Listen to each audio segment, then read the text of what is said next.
باب نمبر 16۔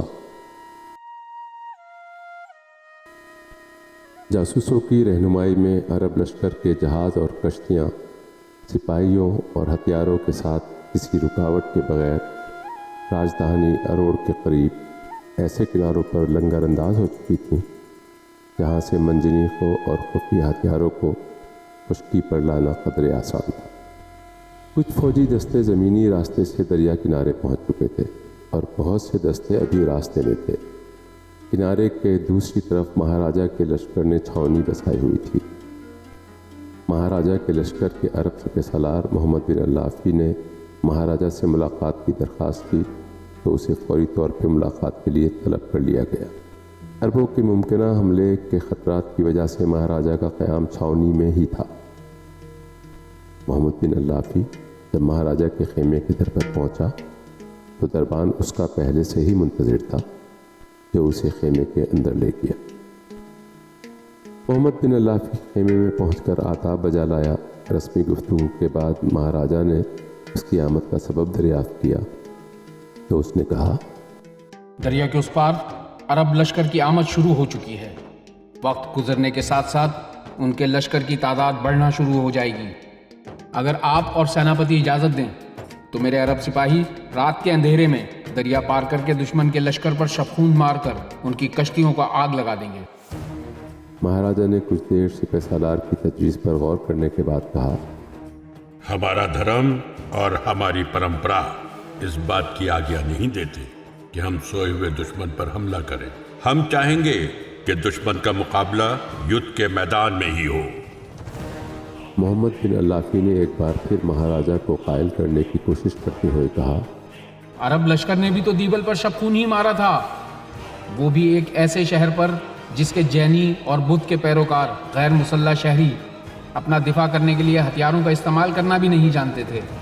جب عرب کسی اخلاقی اصول پر عمل کرنے کو تیار نہیں تو ہم جنگی اخلاق کی پیروی کیوں کریں؟ عرب میدان جنگ میں صرف ایک ہی اصول کو جانتے ہیں اور وہ یہ ہے کہ جنگ میں ہر چال اور ہر حربہ استعمال کر کے فتح حاصل کی جائے۔ مہاراجہ نے محمد بن اللافی کی بات کو بہت توجہ سے سننے کے بعد کہا، آپ کے دلائل بہت مضبوط ہیں، لیکن پھر بھی ہم چاہیں گے کہ دشمن کو میدان جنگ میں اس کی آنکھوں میں آنکھیں ڈال کر للکاریں۔ مہاراجہ کا دو ٹوک فیصلہ سننے کے بعد محمد بن اللافی نے ہتھیار ڈالتے ہوئے کہا، جیسے مہاراجہ کا حکم، آپ کے حکم کی تعمیل ہوگی۔ یہ کہنے کے بعد محمد بن اللافی خیمے سے نکل آئے۔ عرب لشکر کی کشتیوں کو دریا کنارے لنگر انداز ہوئے 2 روز ہو چکے تھے۔ خشکی کے راستے سے مزید لشکروں کی آمد کے بعد دریا کے اس پار ایک بستی سی بس گئی تھی۔ عربوں کا لشکر اروڑ تک آتے آتے راستے میں آنے والے شہروں اور گوٹھوں سے سندھیوں کے مویشی لوٹ کر اپنے ساتھ لے آیا تھا تاکہ انہیں آگ پر بھون کر لشکر کی بھوک مٹانے کا انتظام کر سکے۔ سندھ پر حملہ کرنے والوں نے اپنی روایتی چالاکی سے کام لیتے ہوئے رات کے اندھیرے میں ذرا دور جا کر اپنے گھوڑوں، اونٹوں، سپاہیوں اور ہتھیاروں کو دریا کے پار اتار دیا۔ اندھیرا ختم ہونے پہ مہاراجہ کے سپاہیوں نے دیکھا کہ عربوں کا لشکر دریا پار کر کے ان کے مقابل سوارا ہو چکا ہے۔ اس صورتحال کو دیکھتے ہوئے سیناپتی نے جنگ کا نقارہ بجانے کا حکم دے دیا۔ گھڑ سواروں، چتر سواروں، پیل سواروں اور پیدل لشکر نے اپنے سپہ سالاروں کے حکم کے مطابق نقل و حرکت شروع کر دی۔ مہاراجہ سینکڑوں ہاتھیوں پر مشتمل دستے کی قیادت فولادی خول میں ڈوبے ہوئے ہاتھی پر سوار ہو کر خود کر رہا تھا۔ ایک گھڑ سوار دستے کی قیادت راجکماری کر رہی تھی، جبکہ ایک اور گھڑ سوار دستے کی قیادت محمد بن اللافی کے ہاتھ میں تھی۔ ہاتھیوں اور اونٹوں کے پالان تیروں سے بھرے ہوئے تھے۔ ہر پالان پر 2 تیر انداز سوار تھے۔ ہاتھیوں کے محاوت لوہے کے خود پہنے ہاتھیوں کی گردنوں پر مستعدی سے سوار بیٹھے تھے۔ ہاتھیوں کے پالانوں پر تیر اندازوں کے ساتھ ایک نیزہ باز سپاہی بھی سوار تھا۔ سیناپتی اپنے مخصوص گھوڑے پر سوار لشکر کے مختلف دستوں کے درمیان رابطے کا کردار ادا کرتے ہوئے ان کی نقل و حرکت کے احکامات جاری کر رہا تھا۔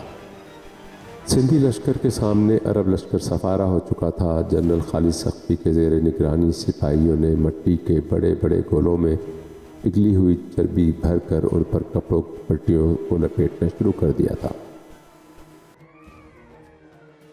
مخصوص آلات جنگ کے بقیہ خفیہ حصے اور اہم ترین ایجاد کے استعمال کا دن آن پہنچا تھا۔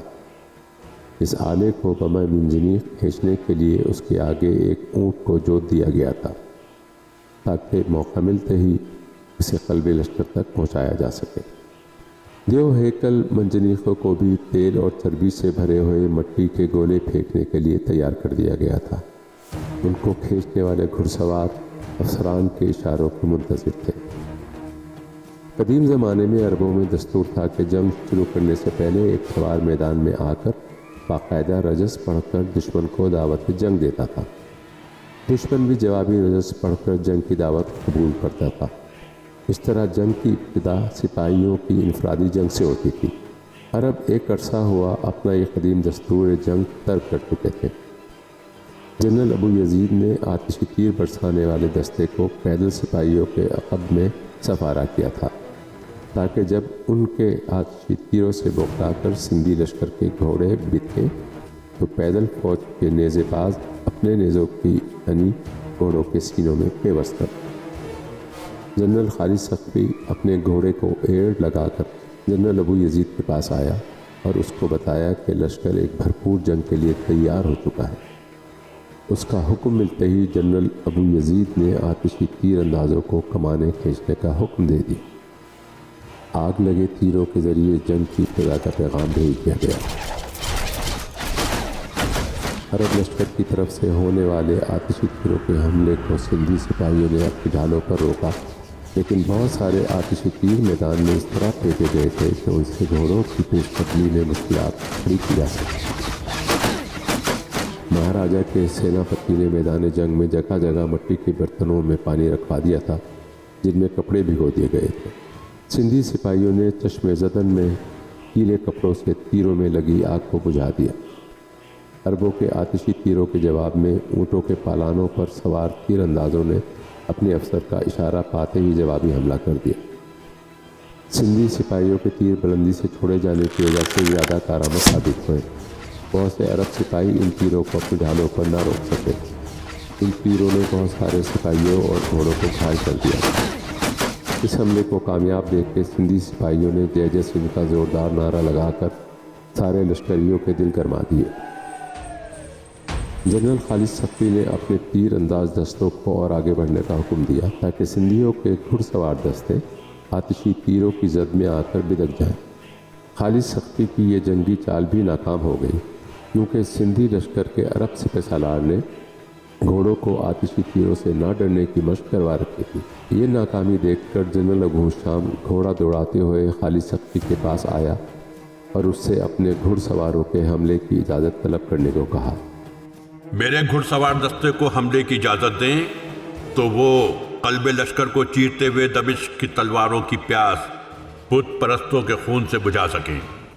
جنرل خالد سقفی نے اس کی بات سن کر کہا، ٹھیک ہے، لیکن آپ اپنے سواروں سے کہیں کہ وہ سندھی لشکر کو پیچھے دھکیلنے کی کوشش کریں تاکہ ہم منجنیقوں کو آگے بڑھا سکیں۔ موجودہ فاصلے سے ہم آگ کے گولے ہاتھیوں کے دستوں پر نہیں پھینک سکتے۔ اگر ہمارے گھوڑے ہاتھیوں کی یلغار سے بھڑک اٹھے تو جنگ کا انجام سندھیوں کے حق میں جائے گا۔ جنرل ابو ہشام نے یہ سن کر کہا، اگر یہ بات ہے تو میں ابو یزید کے دستے کے گھڑ سواروں کو ملا کر سواروں کی تعداد میں اضافہ کرتا ہوں۔ ہمارا حملہ بہت بھرپور اور بجلی کی سی صورت جیسا ہوگا۔ آپ منجنیقوں کو آگے بڑھانے کی تیاری کیجیے۔ یہ کہنے کے بعد ابو ہشام نے گھوڑے کو ایڑ لگائی اور جنرل ابو یزید کے دستے کی طرف بڑھنے لگا۔ جنرل خالد سقفی نے منجنیقوں کے آگے گھوڑے پہلے ہی جتوا دیے تھے تاکہ وقت ضائع کیے بغیر انہیں حرکت دی جا سکے۔ بہت سے سپاہی پگھلی ہوئی چربی سے بھرے مٹی کے گولوں کو ہاتھوں میں تھامے کھڑے تھے تاکہ جیسے ہی حکم ملے ان میں آگ لگا کر منجنیقوں کے دھاتی پھٹکنے میں ڈال سکیں۔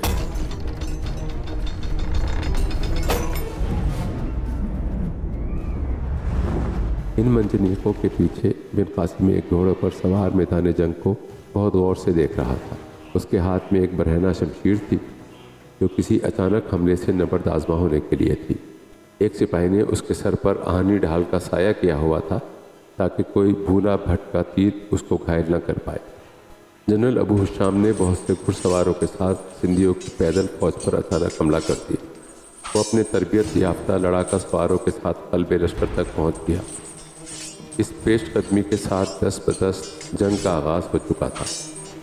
دونوں اطراف کے سپاہی پیترے بدل بدل کر ایک دوسرے پر حملہ کر رہے تھے۔ راجکماری ایک گھوڑے پر سوار اپنے دستے کی رہنمائی کر رہی تھی۔ اس کی تلوار بہت تیزی سے چل رہی تھی۔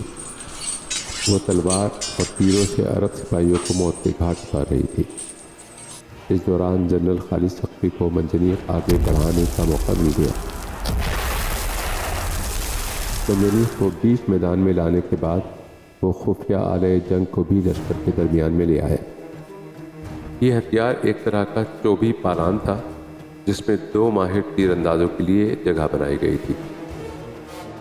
ضرورت پڑنے پر اس چوبی پالان کو ہاتھی کے قد سے بھی زیادہ بلند کیا جا سکتا۔ اونچائی سے لشکر پر نظر رکھ کر اس خفیہ ہتھیار کے پالان پر سے دشمن کو تاک کر مارا جا سکتا تھا۔ جنگ کی بدلتی ہوئی صورتحال میں جنرل خالد سقفی کو یہ خاص اسلحہ استعمال کرنے کا موقع مل گیا۔ اس نے حکم جاری کیا اور سپاہیوں نے گولوں کو آگ لگانا شروع کر دی۔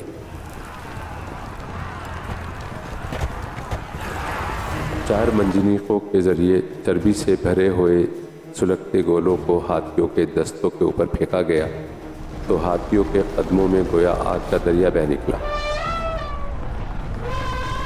ہاتھی اتنی خوفناک آگ کا سامنا کرنے کو تیار نہیں تھے۔ وہ بے قابو ہو کر پیچھے کو ہی پلٹ پڑے اور گھبراہٹ میں اپنے ہی لشکر کو روننا شروع کر دیا۔ محمد بن اللافی راجکماری کی قیادت میں بہت سے عرب سپاہیوں کو موت کے گھاٹ اتارتے ہوئے منجنیقوں تک پہنچ چکا تھا۔ جنرل خالد سقفی منجنیق کے نشانے بازوں کو ہدایات دینے میں مصروف تھا۔ راجکماری نے جنرل خالد سقفی کو دیکھتے ہی اپنے گھوڑے کی پسلیوں میں جوتے کی نوک کو بہت زور سے چبھویا تاکہ وہ انتہائی تیز رفتاری سے دوڑ سکے۔ سرعت سے گھوڑے کو دوڑاتے ہوئے اس نے اپنا تیز دھار بھالا بغل میں دبایا ہوا تھا جو اس نے خالد سقفی کے سینے پر دے مارا۔